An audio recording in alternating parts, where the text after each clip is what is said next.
The only people who don't want to disclose the truth are people with something to hide. In history, there are events which stand as milestones, marking points of no return. Usually, however, such moments are only visible in hindsight. The Enabling Act passed by Hitler in 1933, followed by the Reichstag Fire Decree, were passed in Germany with little resistance and without public outcry. And even though those laws nullified the German Constitution and handed the power of life and death over all German citizens to one man, no one noticed that the line had been crossed. No one expected the chain of events which were destined to unfold. No one understood that Germany had already passed the point of no return.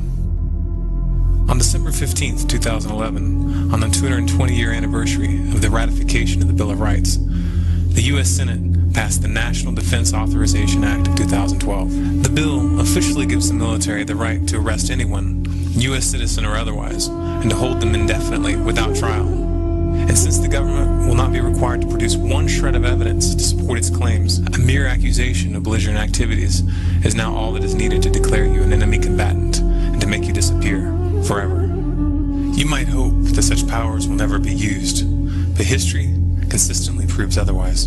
Throughout history, it has been the norm for political dissidents to be imprisoned and executed without due process. Throughout history, it has been the norm for political opponents to be taken from their homes in the middle of the night on charges of treason. When a government assigns itself the power to imprison and kill without trial, its motives are always the same. The United States is not an exception. If there was any lingering shadow of doubt in your mind that we had passed the point of no return, it should be gone now. If it isn't, then you aren't paying attention. We are in the 11th hour. We are witnessing the final stages of the police state falling into place. The stage is set, and we have very little time to influence the events that are headed our way. Right now, we must form a coalition across the left and the right. We must set aside our petty differences, no matter how important we think those differences are. We must unify against our common enemy. Our government has become a mere figurehead to the real powers that be. The Congress, the Senate, the executive branch do not represent our interest. They are bought and paid for. They are corrupt beyond all repair, and they deserve nothing less than to be arrested and tried for high treason. We the people have the power to take them down. It's in our hands right now. The government's power is derived solely from our obedience. Its wealth is derived solely from our labor. Its strength is actually our strength. Take it back from them.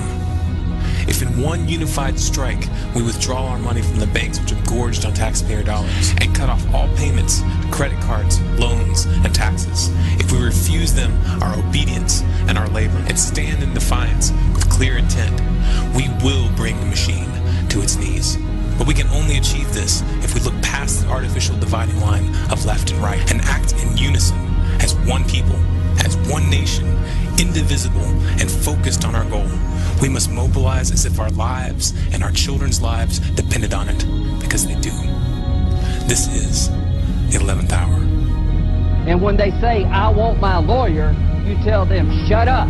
Your time is expired. You're an enemy combatant.